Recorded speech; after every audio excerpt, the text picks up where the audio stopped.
Not the first time. It's not my first time running Abyssal Chaos. But it is my first time using Dragon Silas, and I'm really excited about it. Okay, but hear me out. Dungeons in Love and Deepspace. Zane would have been my my main if I didn't fall in love with all of them. But my whole body is sore, so I'm just going to stay on the couch until I pass out. Good morning, Lincoln City, and hello, hunters. My name is Meira, and I will be going over the latest for Love and Deepspace, or as I'm calling this series, Lad's Latest. That concludes today. I hope, Lincoln and hunters, that you have a wonderful week. Please stay safe out there, hunters, and have a wonderful day. I'd like to officially thank the members who are already keeping hunter morale high. And with that, this concludes today's feature presentation. As for a sequel, well, knowing Lincoln, it's probably already in production. I hope that you guys have a wonderful rest of your week, and as always, stay safe out there, hunters. Connecting. Hunter ID confirmed. Good morning, Lincoln, and hello, hunters. This is Lad's Latest, your briefing hub for Love and Deepspace. Good evening, Lincoln, and hello, hunters. Sorry this took so long to get out. Life is busy. And I hadn't intended to make this so long or so far into the future, but this is the 1000 Q&A. I cannot believe we're at 1000 subscribers. You get to like the 500, 600 mark and things kind of slow down and you start to wonder, man, am I ever going to get to 1000 subscribers? Now, obviously you can, but at one point I started thinking, man, I'm never gonna get there. But that really wouldn't have been possible without all of you. I know that's super cheesy and crazy, but truly, I wouldn't be here without you guys, quite obviously. I mean, to think, a thousand people are here, and maybe they don't watch all of my videos, but I have 1000 people who see my videos pop up in their feed. That's like such an honor in itself, honestly. So I just want to first take some time to thank everyone, kind of in tears, I guess. To the lurkers, those who lurk maybe in my streams and show up every stream, or those who lurk on every video, or those who just subscribe for one video, or just my news, or just my silly stupid videos like the cupcake video. If you haven't checked it out, you should check it out. Or if you've just subscribed for just my news, thank you for even just subscribing just for one video or one character or one type of video, whatever the case may be. It's really nice to know that even just one of my videos resonated with maybe just one person. And then to everybody who is frequent, whoever comments and talks in chat and stuff, truly you guys have been such a pleasure to get to know on a more personal level. Well, as personal as it is fit for a VTuber and her audience to get. But to get to know all of your personalities and to chat with you and to get to know you guys and to be able to talk about this game in the first place is just, I'm so honored that you guys come back again and again to chat and laugh and cry and giggle and geek and gasp and whatever the case may be, that you guys come back again and again to watch me. I have so much fun doing it and enjoying it with all of you. And then last, but certainly not least, and actually the top tier.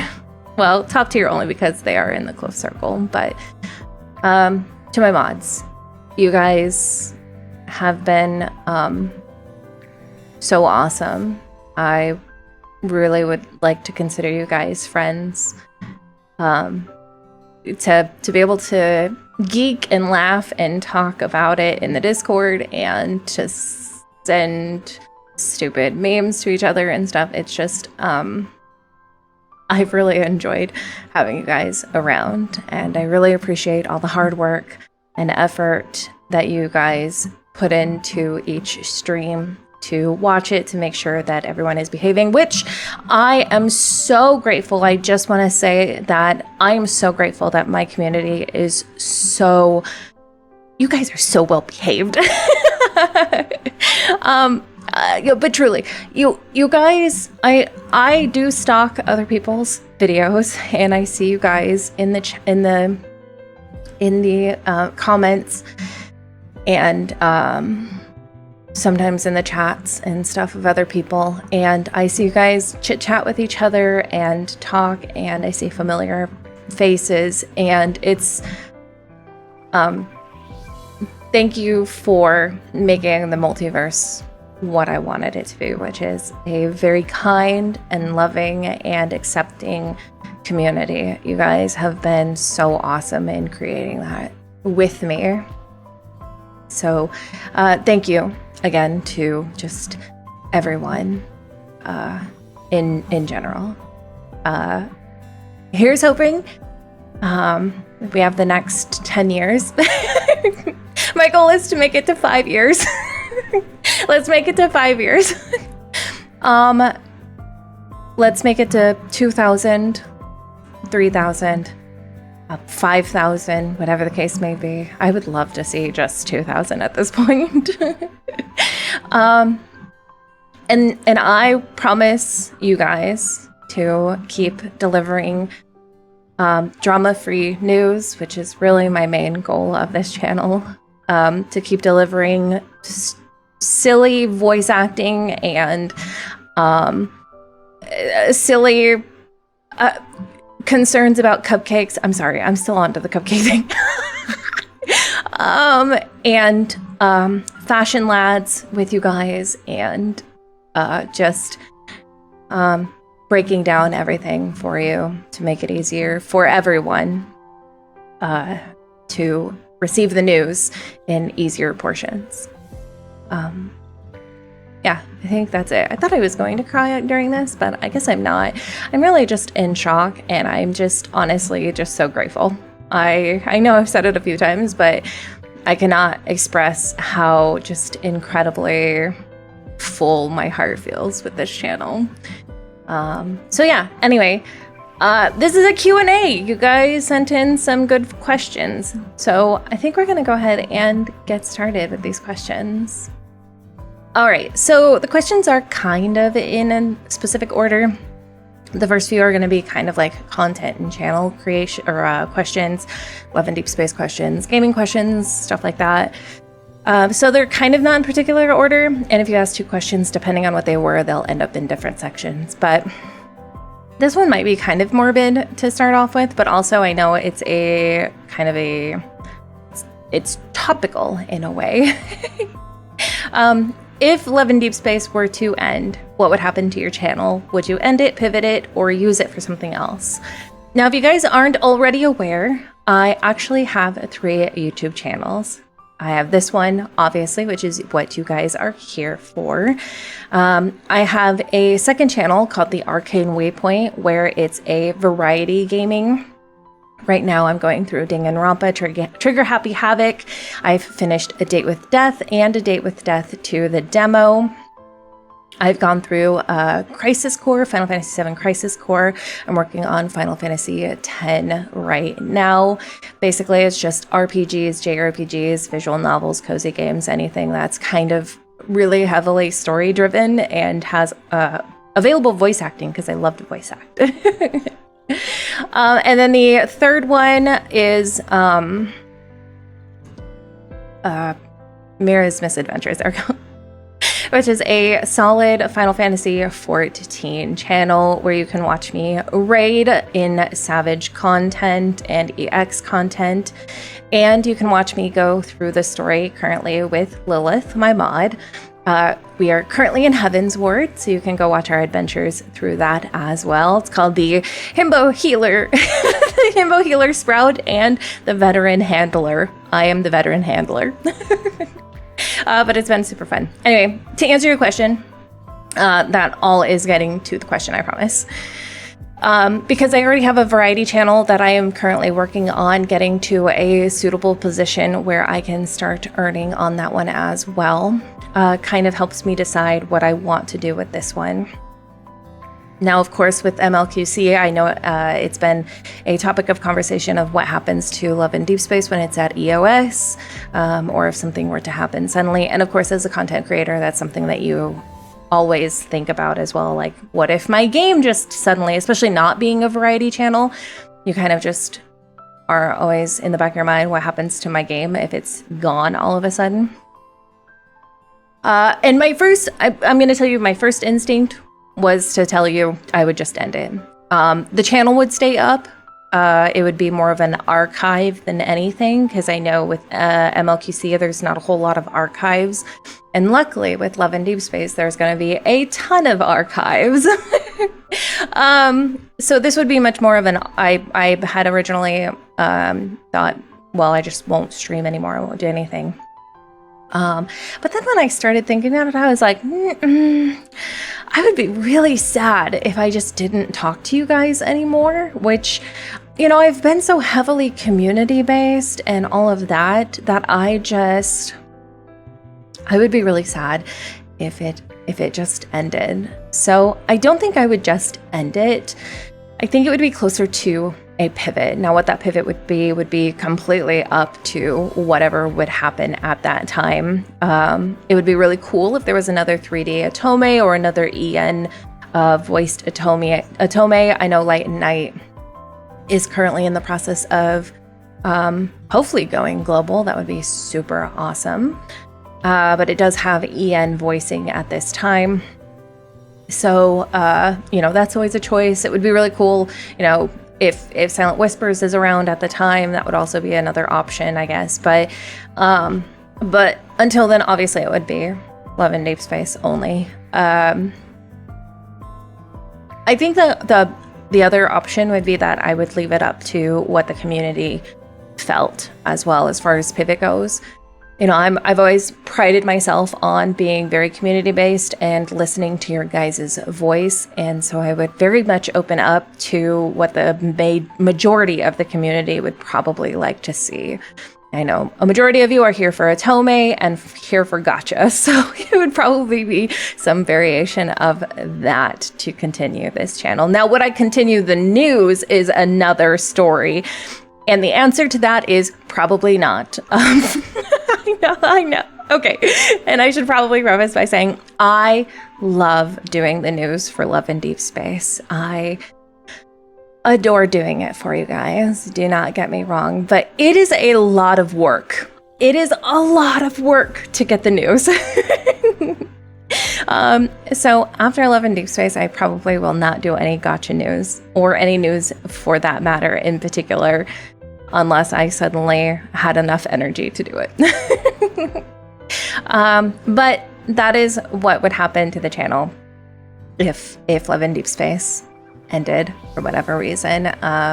It would be probably closer to a pivot. Next question. All right. I'm going to be super vague about this one for obvious reasons, but aside from being a YouTube content creator, would you tell us the line of work profession you are in? I am in data entry. I'm literally on the computer all day for both my jobs. I do reports, I enter reports, I enter information, people hand me things, I put it into the computer. That's literally what I do all day. I don't use my voice. I literally do not talk to anybody. They email me most times and they're just like, here, put this in, and then it's done. And then I send it off to the next person. I'm the literal definition of a paper pusher.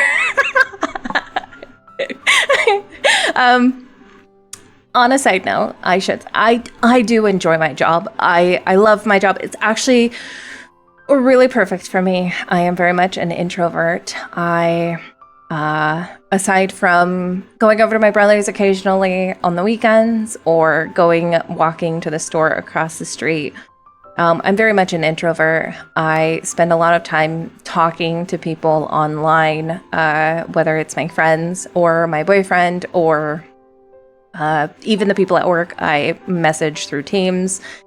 But that's what I do for my work. It's not very exciting. It's not as exciting as the work that I do for content creation, but I do absolutely love my job, and I love my place of work, and I love my coworkers because they're all very nice, and I also hardly talk to them.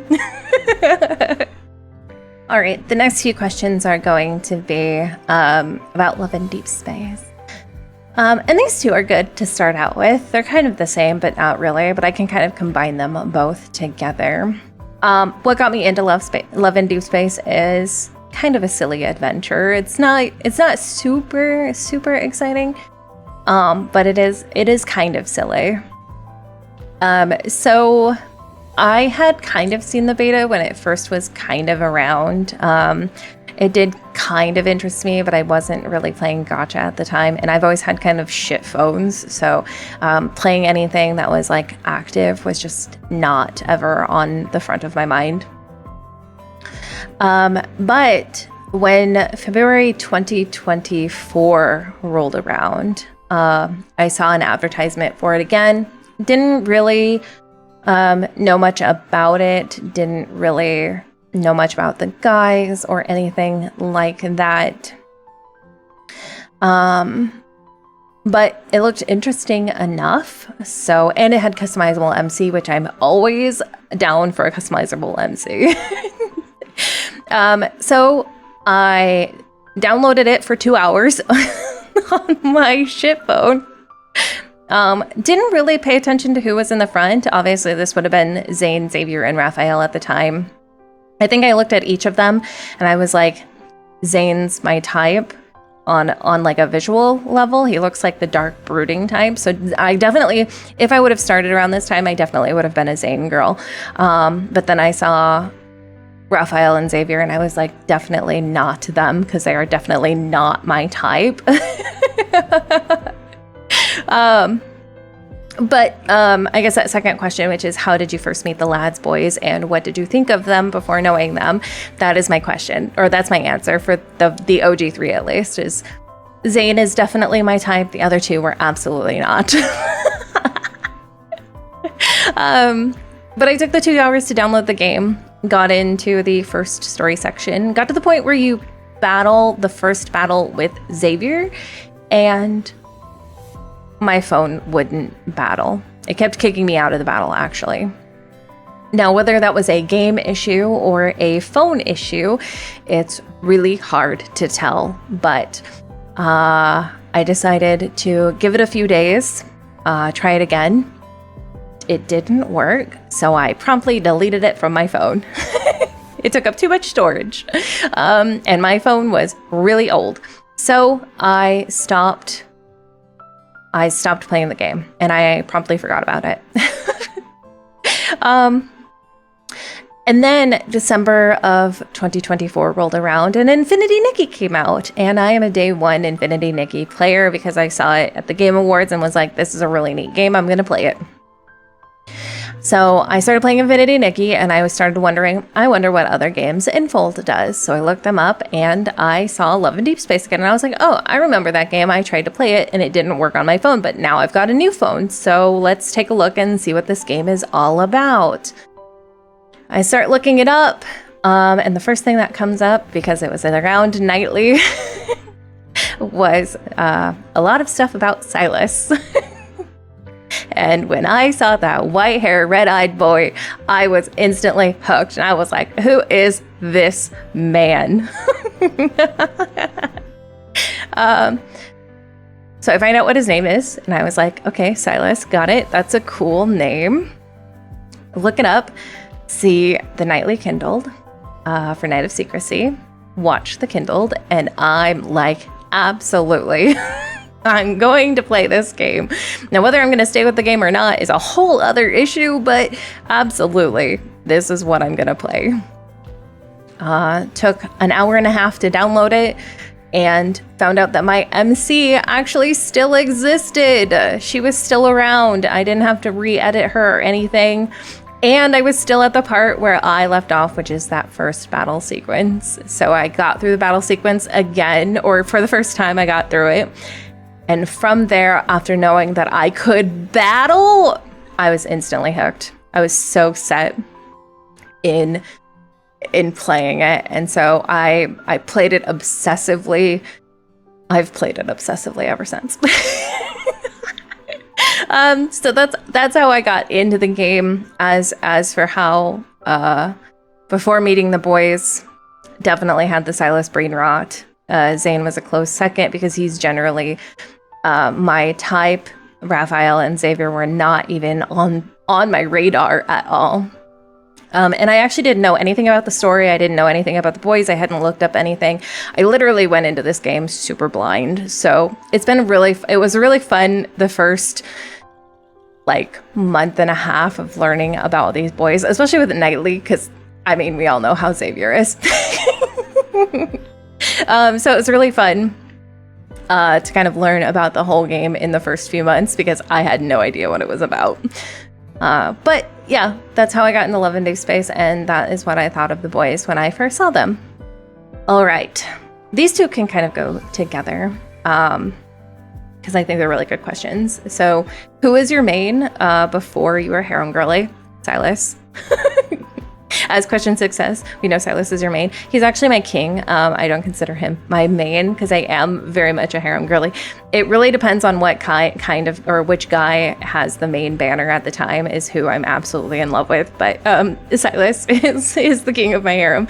He will remain my king of my harem, but he was who I would have probably mained, with a close second being Zane, because there are two types of guys that I like in anime, video games, and movies, and that is the white-haired, red-eyed demon kind of character who's charming and kind of sassy, and the dark-haired broody type who is also kind of sassy but much more broody.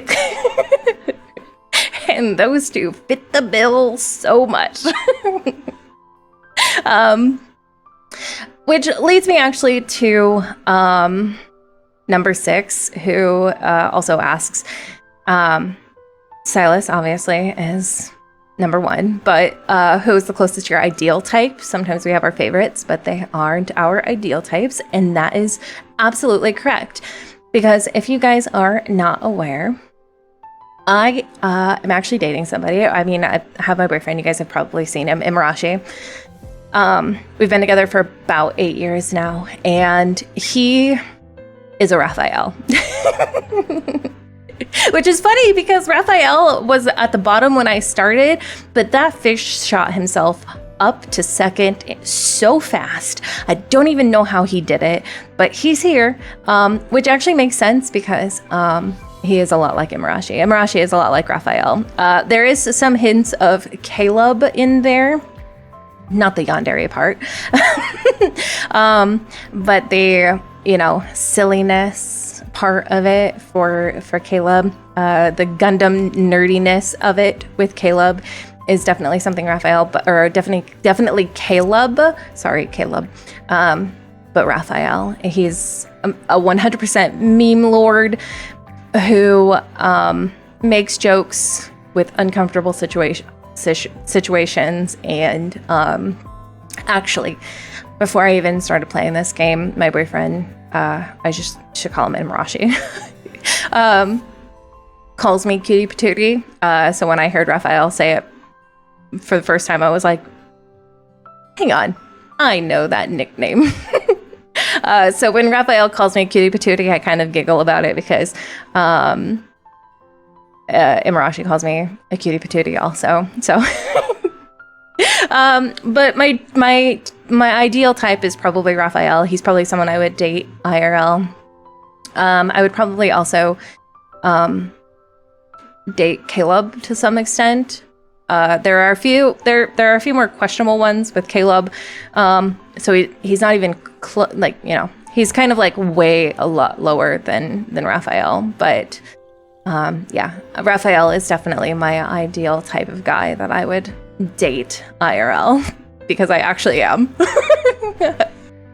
So this question's actually really good. I had to kind of think about it for each of the guys because there's only one in particular that I am really, really into. But I did want to pick one out for each of the guys because there is one for each of them. But the question is, out of any of the moments with the boys, which one is your most favorite and why? And I'm going to start with my most favorite one, the one that lives in my head rent free, that just kind of is this guy. And it's Xavier's feverish attempts, particularly the section where him and MC are in Philos, and MC is mad at him because he keeps keeping secrets, and he's trying to get her to talk to him by saying silly things like, oh, I did this. Oh, look, there's kittens outside. And it's just a prime example of Xavier's innocent manipulation of him just being like, look at me, I'm just such an innocent boy. And he's not. He is not. And MC knows it, and we know it. And it's one of my favorite things about Xavier. So that's my most favorite Xavier section. My most favorite Zane is from Runaway Waves, particularly when they fall and end up on the beach, and Zane is like, oh, my head needs to be on your lap, or oh, you need to kiss me, or oh, I'm sleepy. Because Zane doesn't get to be that way very often, or isn't that way very often. And so I really love when Zane gets to be that way in particular. I love when he gets to be a little bit silly and giggly and not have to care about anything. And I think that's just one prime example of Zane getting to be just kind of himself. I feel like it's himself without having to be, to worry about keeping a front. So that's my favorite Zane part. Okay, so Raphael's I had to actually think about for a minute because I was not a Raphael girly when I first started the game, so it was a little bit more difficult to pick out a particular moment. But then I was thinking, what about the moment when I first became a Raphael girly, or he kind of stole my heart? And I think it was the whole of Wisteria Waltz. It was that card was a particularly good Raphael improvement, emotional development card, and I think that's when it really hooked me. At one point in the middle, they're taking a train, and Raphael's essentially telling MC, I'm done worrying about the future, and I just want to live in the present. And when you're someone who's gone through kind of an emotional development sort of stage, you kind of resonate with that, and it sort of just resonated with me. And from then on, I was like absolute Raphael girly. So that's my favorite moment for Raphael, just because it felt the most emotionally developed, and I really got to know who Raphael was at that point in time. For Silas, you guys are probably gonna hate me for this one. Continuous Symphony. There's one particular line where he says, "It just ends," and the way he says it is just, it's devastating, especially after you know what happens with everything and what he means by it and all of that. You kind of get to see this part of Silas for the first time of how vulnerable he can be and how emotional he is towards this particular memory with MC. So that's my favorite moment with Silas. My favorite moment with Caleb, aside from what was that pipsqueak, which is one of my favorite absolutely lines, and I absolutely love it, is probably during the bond. when he's teasing her and he's like, I'm gonna read it right now. And again, all these moments are sort of just, they kind of stick out in my brain because they feel like the who the guys are in their essence and how they are kind of in a raw state. I don't want to say without their trauma because Silas's is definitely a traumatic one, but it's kind of the guys at their core and how they are. And I love when that shows. So those are my favorite moments with each of the guys. This is a fun question. I'm a battle girly, not a min-max battle girly, but I am a battle girly. I love to fight bosses. I love to battle. And I'm gonna do this question twice. I'm gonna do it as if I am battling, and then I'm gonna do it for aesthetics because they are two very different answers. As far as battling goes, like actual battle, God of Annihilation has one of the best rotations that I absolutely love to do. It feels very good and strong most of the time, although this last Senior Hunters contest, he was not very strong. But God of Annihilation, as far as battle goes, feels like one of the best. I also really like to use Lumiere because he is very, very, he feels very good. He's very strong a lot of the time. And he also has a really good rotation that feels really good most times. If I were to go off of aesthetics, I really love Silas's Silver-Winged Fiend for obvious reasons.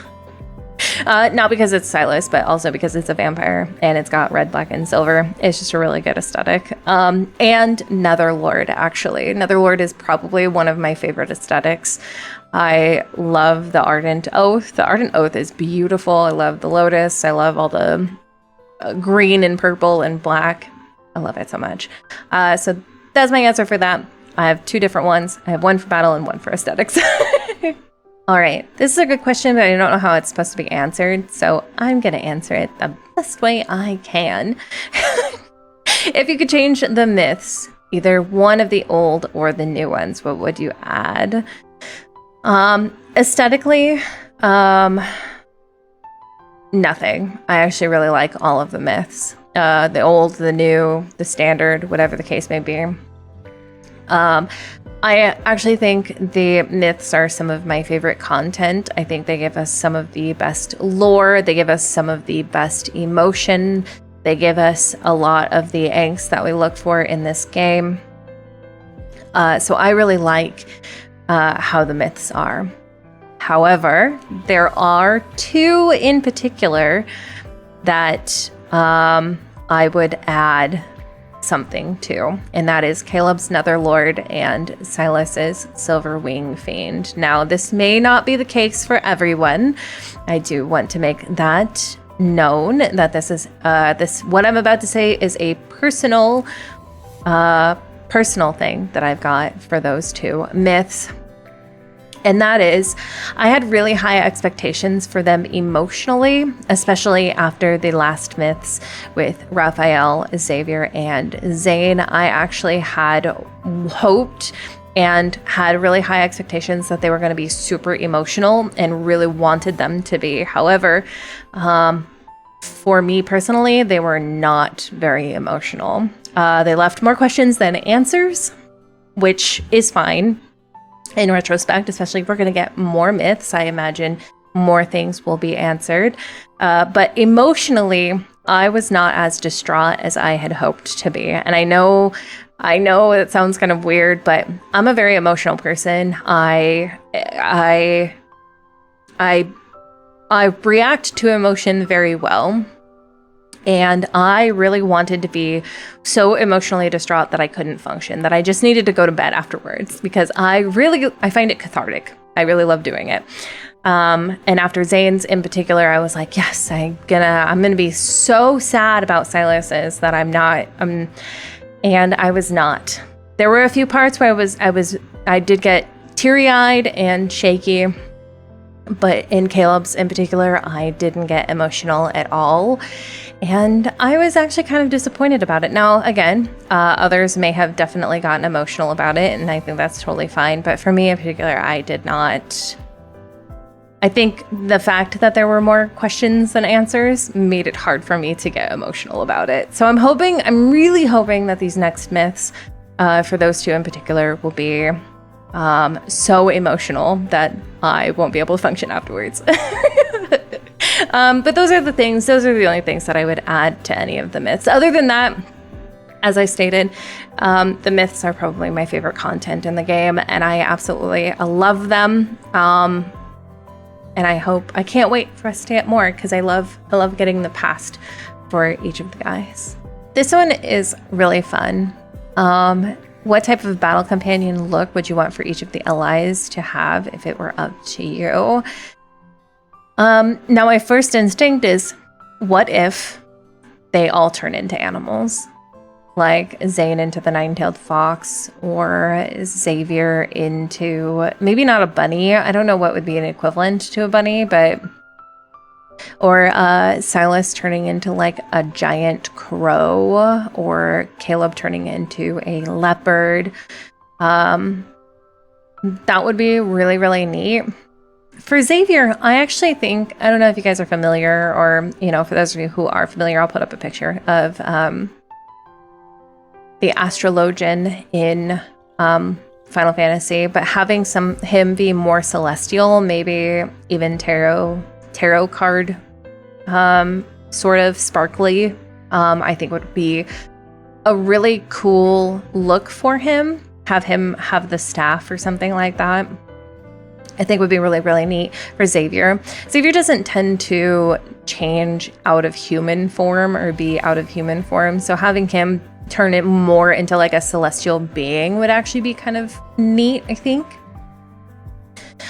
Zane definitely as the nine-tailed fox is something that I have spoken to a few people about that I think is a really neat option. It would be really cool to see him as like a kitsune or something. Silas, yeah, as I said, into a giant crow. I'm still waiting for like battle axe Silas. Like, battle axe Silas would be so cool. I want him still to be in the gladiator with like a ponytail, a small ponytail behind. Oh, yes. I'm here for it. I'm so here for that.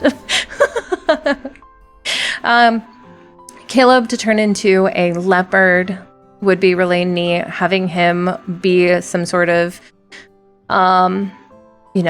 forest one, that's something that I'm still waiting for, that I still think could be a possibility, the sun god.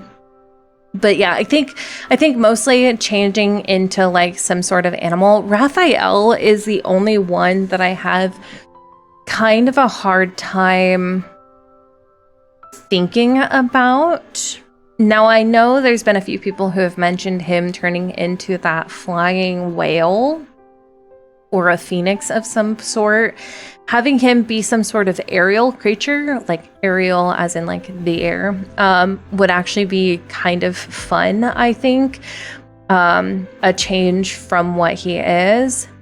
If I were to choose a sea creature, oh god, that would be horrifying. A giant crab I just thought of. As far as a sea creature goes, I guess it would have to be like a sea creature who could also be on land. I mean, doesn't necessarily. I mean, he's a mermaid who swims in the air in his god form. So I guess a sea creature, an actual sea creature, wouldn't be too far out of a possibility. I think he's the hardest, but yeah. I think what it comes down to is any animal transformation, I think, would be a really cool look for any of the companions, and how they take on their animal forms in particular. I think that's going to be my answer for that one. Yeah. Animals.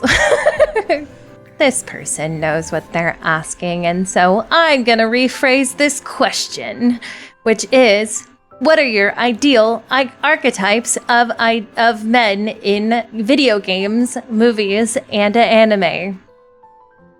And we have two, I have three archetypes actually. So I have the dark hair, dark-eyed, broody kind. I have the charming, silver hair, red-eyed guy.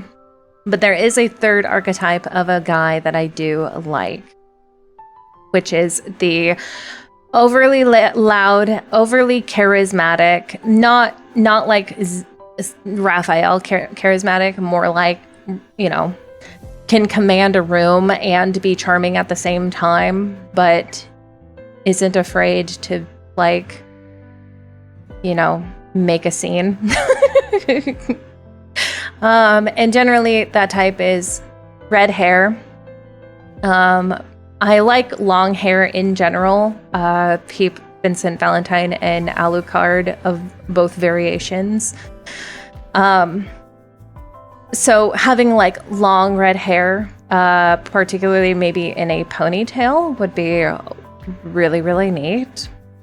Some sort of variation of bright colored eyes, whether that be blue or gold or yellow or green or whatever the case may be. Just bright, nearly glowing actually would be really cool. An ombre hair color would actually be really, really neat also. Like a red into gold or something like that. Skin tone doesn't really matter to me.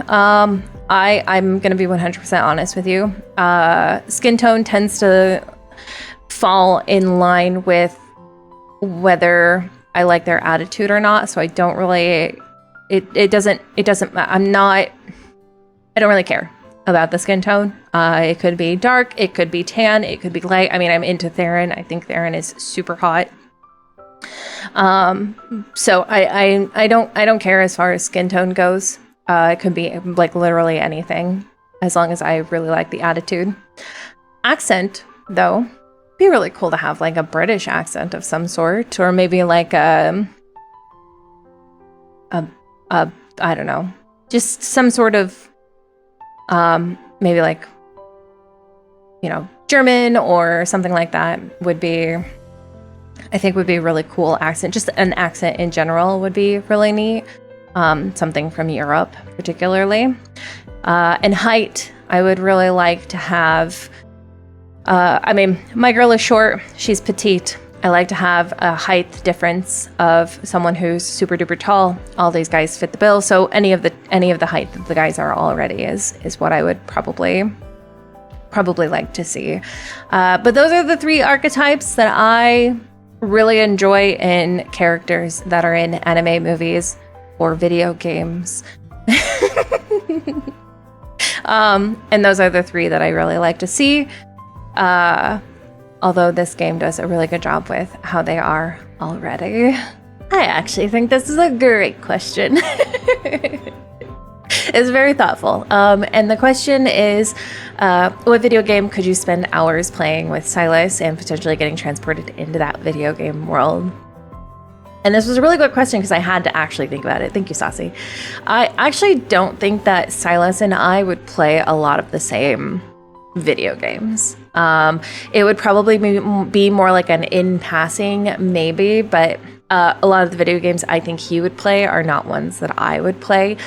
I feel like some massive ones that he would play are like Star Citizen or Elite Dangerous, you know, sort of these space scavenger transportation ones with some battle bounties and stuff like that.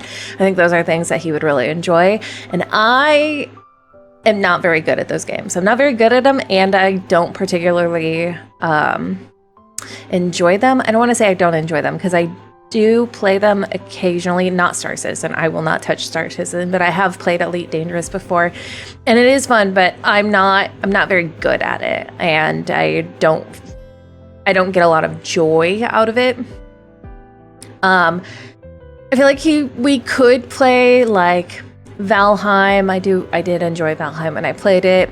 We could play Icarus, which is the newer one. I've really enjoyed playing Icarus. So I had to kind of think more on like what we would actually play together.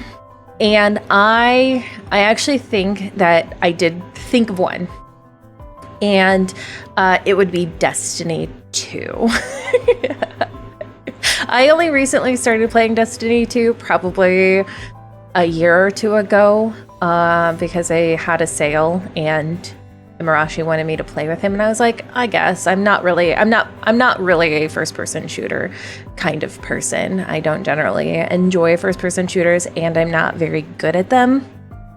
But I found I really liked the story, and I really liked the environments and the aesthetic, and the fighting style of Destiny 2.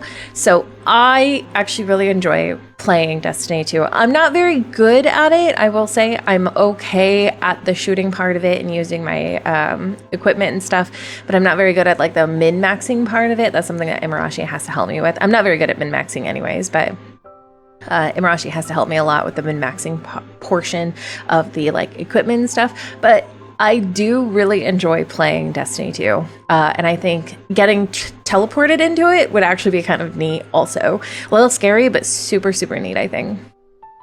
For classes in Destiny 2, I think it would be kind of a swap off. I'm not a Titan player. I would never play as a Titan. And I don't think Silas would play as a Titan either. He doesn't seem like the big muscly kind of character that he would play. So I think it would be sort of one of those things where we would swap off between two classes. I think one of us would always play a hunter and one of us would always play a warlock. And I feel like it would be one of those instances where we would just sort of swap off every once in a while, because I mostly play as a hunter in Destiny. Actually, I'm exclusively a hunter in Destiny. I love being the hunter with the Void. I feel like Silas would definitely do Void mostly. So he would probably switch between Warlock and Hunter Void, and I would probably swap off between Warlock, Hunter, Prismatic, or Solar. Probably Prismatic, because you can do a little bit of everything with the Prismatic. So, but that's the video game that we would play together probably most of the time. Okay, the next few questions are about media outside of Love and Deepspace, namely like games, anime, and movies and stuff like that. And the first one is from Awkward Bird, which is, what game in your library have you spent the most hours playing? Now, I'm going to caveat this by saying that I'm going to exclude 3 titles in particular. And these are between my PlayStation and on my Steam library. I am excluding PNG Tuber on Steam because that doesn't count as a game, but it does count as a game, but I was using that obviously as my PNG Tuber. And I'm excluding Final Fantasy XIV because that is the next exclusive game I play outside of Love and Deepspace, and between my PlayStation and my Steam account, it's over 7,000 hours, I think. Yeah, it's almost actually over 9,000 hours of playing 14. And I'm excluding Infinity Nikki on my PlayStation because that also is the next highest, but those are like MMOs, so I'm not going to count those as actual video games that I've played outside of Love and Deepspace, only because those, again, are MMOs, so I spend a lot of time in those. So between my Steam library, which I keep looking over at, and my PlayStation, which I have down here, I'll start with my Steam library. The next one that I've spent over 260 hours in is Sims 3. The next one I've spent a lot of hours on, over 100 hours, is Danganronpa Trigger Happy Havoc. And then following that is Divinity Original Sin 2 by the creators of Baldur's Gate 3, Larian. So those are the next one, and then I have a few after that are not as high, but those are the ones that are next highest. Those are the top 3 in my Steam library. The top 3 in my PlayStation library are Baldur's Gate 3 with 606 hours. The next one is Monster Hunter World, specifically World, with 365 hours. And then on my PlayStation, I also play Divinity Original Sin 2, and that is 196 hours. So those are the games that I have played the most outside of Love and Deepspace. Most of them are very long games. They're continuous games, but they're not ones that I mutually exclusively play. They're ones I pick up every once in a while, but I have enjoyed playing them. A lot of what you're gonna find on my Steam library, though, or on my PlayStation, are basically one-shot games that I play for the story. I'm a huge JRPG and RPG fan, and I really, really love story.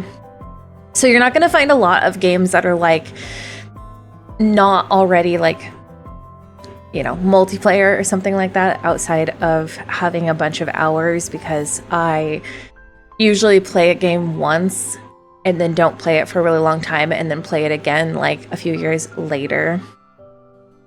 Some of those would be like Final Fantasy VII on my Steam was up there with like 98 hours. I think I have like Tales of Symphonia with quite a few hours on it. A lot of Final Fantasy games are going to be on my longest played. That is outside of like hundreds of hours.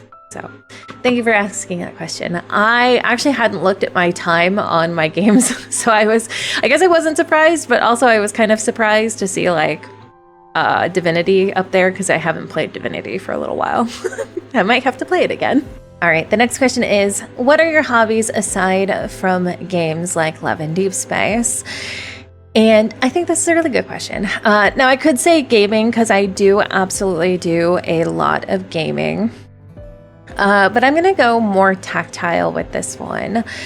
So I do love to read. I spent an entire year reading the Shatter Me series, which was super fun. I keep meaning to pick up The Fourth Wing. I have not read The Fourth Wing yet, but it is in my library and I keep staring at the books to read them. I love to read manga. I think it's really fun. My goal most times is try to do one new thing a month. It doesn't always happen, particularly this year, but I do try to do at least one new thing a month. That I guess that could be a hobby in itself, like go see a new movie that I've never seen or watch a new anime that I've never seen. But if I were to get like more hobby-ish, I guess, I'm actually a painter. I really love to paint. I mostly do canvas with acrylic paint and do abstract art. I'm really into color. I get a lot of emotion from color. It's really easy. I'm definitely not a figure drawer or anything like that. But I do a lot of colored paintings, and you guys will probably see a bunch right here. I have a lot of unfinished ones, but some of these are ones that I have actually finished. I actually spent a whole year picking from a jar, my Jar O Crafts. And I would pick a style of painting or a style of art along with a subject matter most times. And then I would kind of create whatever I wanted to or whatever I thought of, whether it was finished or not, I would just end it. It was more of a practice for me to just accept that sometimes things just are unfinished. And it worked out really well. But I really love to paint. I've always really loved to paint. I've always really loved color. I did try my hand at pour painting, which was super fun, but I didn't have the right paint, so it turned out not the way I wanted it to. Different mediums. I love to use different kinds of mediums a lot of the time. and just kind of have fun with it. But I love it if I can mostly do color and just kind of freeform things. So that's mostly what I do outside of Love in Deepspace. Is if I'm not painting, then I'm trying something new, like reading a new book or watching a new anime or watching a new movie or something like that. It's sort of a hodgepodge of hobbies, but I like being able to just experience new things or create new things. I like the way this question is asked. You guys are going to get my favorites out of all of these anyways. But this is, what's your favorite genre? And I think this is a great question because each one has a different one. For anime, or I guess I should start across the board. One genre that sort of applies to all of them, or I guess two genres that sort of apply to all of them are fantasy. I do love fantasy in general. And then horror. I really love horror anything. I will always watch, read, experience, whatever the case may be, horror stuff. I love it. I love being scared. I love being anxious and anticipate a different kind of anxious. I should say I have generalized anxiety anyways, but I do love the anticipation and the suspense of horror, particularly supernatural horror. So those two genres are across the board, so I'm not going to cover those. But each one of these kind of has its own sort of, genre to it. For anime, I really love slice of life. My all-time favorite anime of all time is Fruits Basket, the older version, the 2001 version, not the newer one. The newer one's great, but the original Fruits Basket has sort of a special place in my heart. Or on High School Host Club. A newer one of the animes that I've really enjoyed was Sign of Affection. I really love that. Another anime that I really enjoy that's not really slice of life, it's more fantasy, is Ceres the Celestial Legend, or Aoshi no Ceres. But that also has problematic stuff in it, but it's also something that's very near and dear to my heart. So for anime, it's slice of life. I love slice of life anime. For video games, it's mostly fantasy, any type of fantasy. I'm a huge Final Fantasy player, so anything that has to do with anything Final Fantasy, I will always deal with, and all of those genres kind of go across the board. So for video games, it's generally some sort of fantasy game. Maybe sometimes it'll include D&D in it somehow. So that's it for video games. My all-time favorite video game is Final Fantasy VII, closely by Final Fantasy X. Those are the two that I really enjoy. For books, it also tends to be fantasy. I also really like dark romance. I'm really into angsty romance. I lean into supernatural romance a lot. I wonder what game I'm into. It kind of explains why I'm really into Love in Deepspace, is because those are the types of books that I sort of lean into. I default a lot to young adult, just because, I don't know. I know they're kind of badly written, but that's kind of what makes them charming most times. So those are the types of books that I enjoy. For music, this will change depending on how I'm feeling. A lot of times I default to video game music because it's instrumental. Sometimes I will listen to instrumental music that's like soft ambient music. I really love that when I'm stressed out.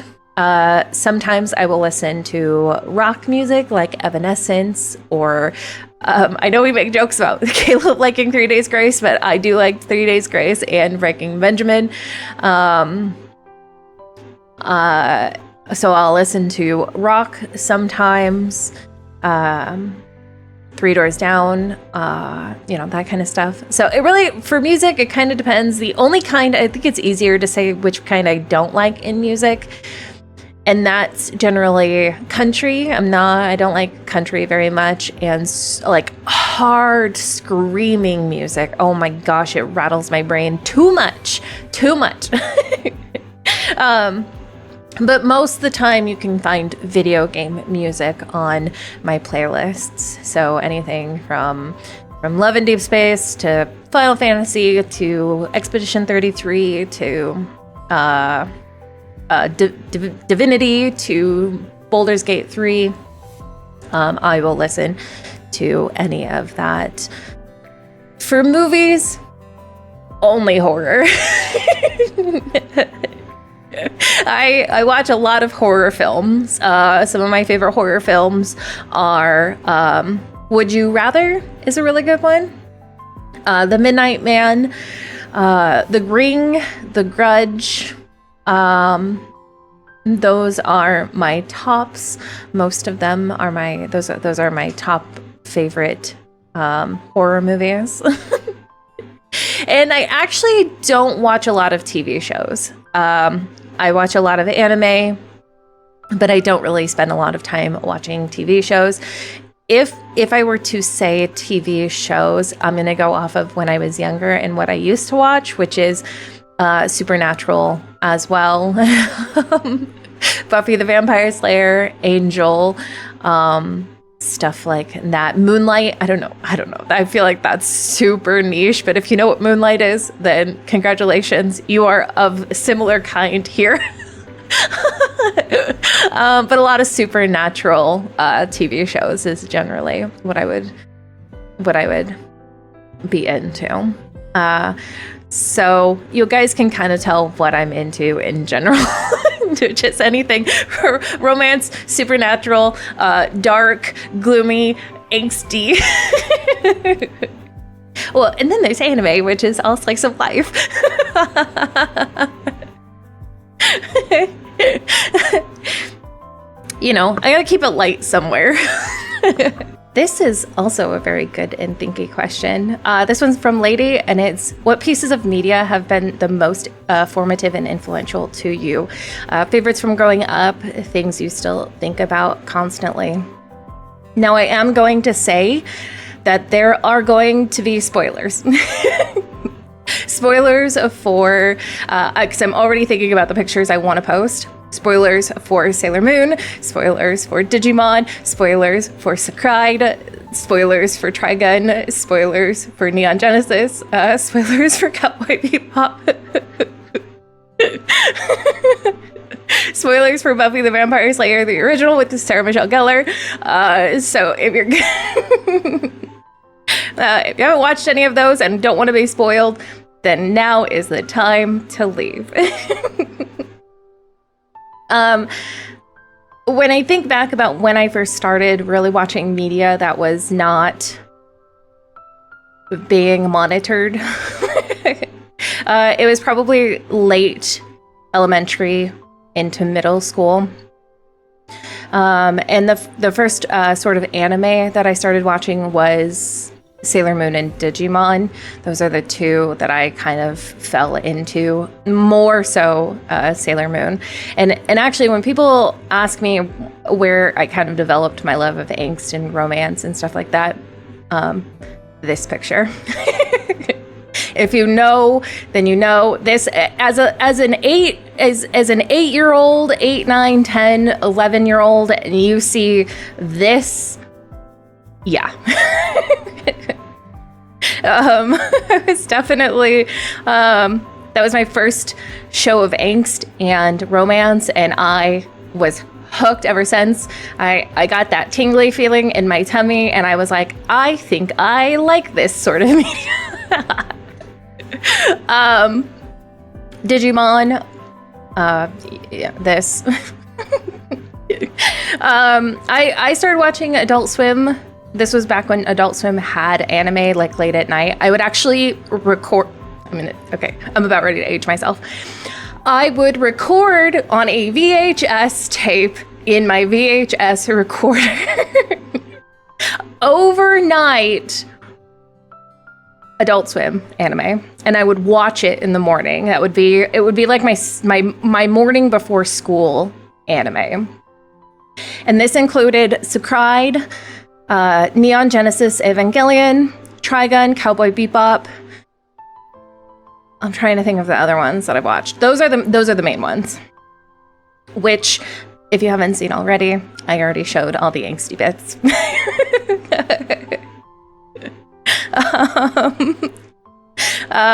Again, as a teen, a young teen, mid-teen, I ate this shit up.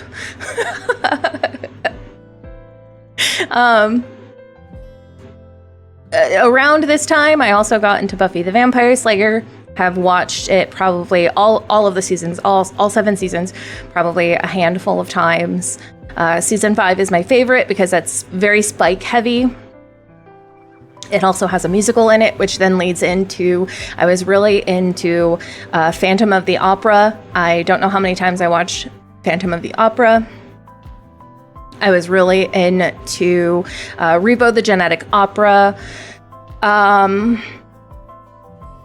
League of Extraordinary Gentlemen is one that I'm really into. I really had a crush on the Invisible Man. Don't ask questions. I don't understand it.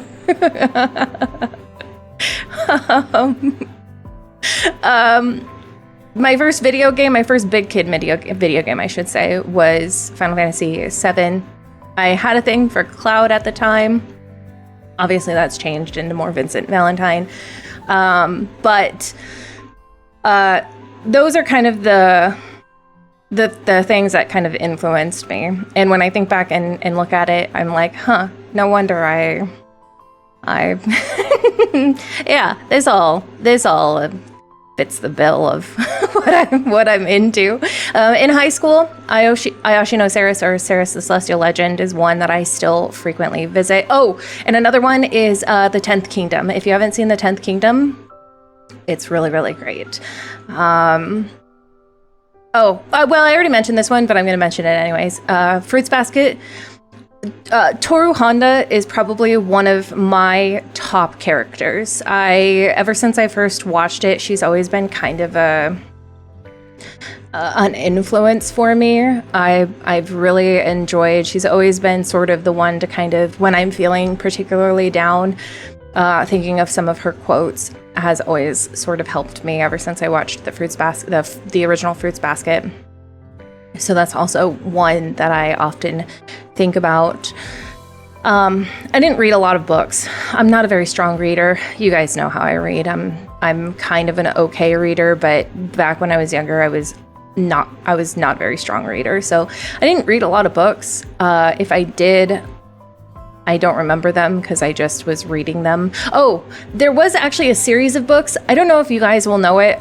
If there's a few questions, or there's a few things that I'm going to throw in here that if you guys know them, I'm going to be so impressed. And you guys can comment down in the comments if you know any of this obscure information. I would listen.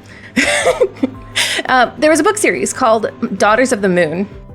And there were like 12 books. They were like really thin books, but they were about it was like Winx on steroid. Like, that's the only way I know how to describe it, is that it's like Winx, or like Sisterhood of the Traveling Pants and Winx combined.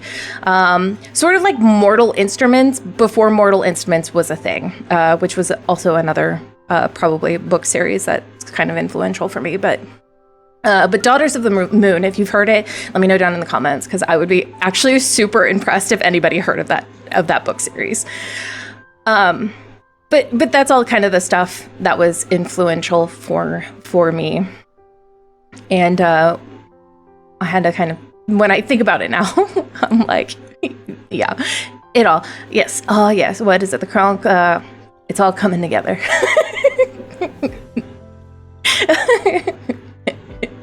To sum it all up, it's all angst and sadness and romance. All right, this is the last question. Does Imarashi play Love in Deepspace, or does he just main Zane and let you play?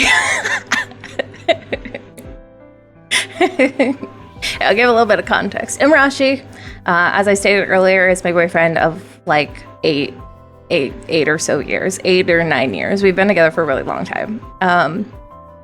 And I love him to death. He's my Raphael. He's very much like Raphael. But if you haven't heard me talk about it before, he's a Zane main. and the reason I say that is because him and I met through roleplay. I've always been huge into role-playing online spaces. I role-played during MySpace, role-played, a little bit on Facebook. I role-played on any roleplay and roleplay.me. I've role-played on all of those places. And a lot of Imarashi's characters are actually like Zane.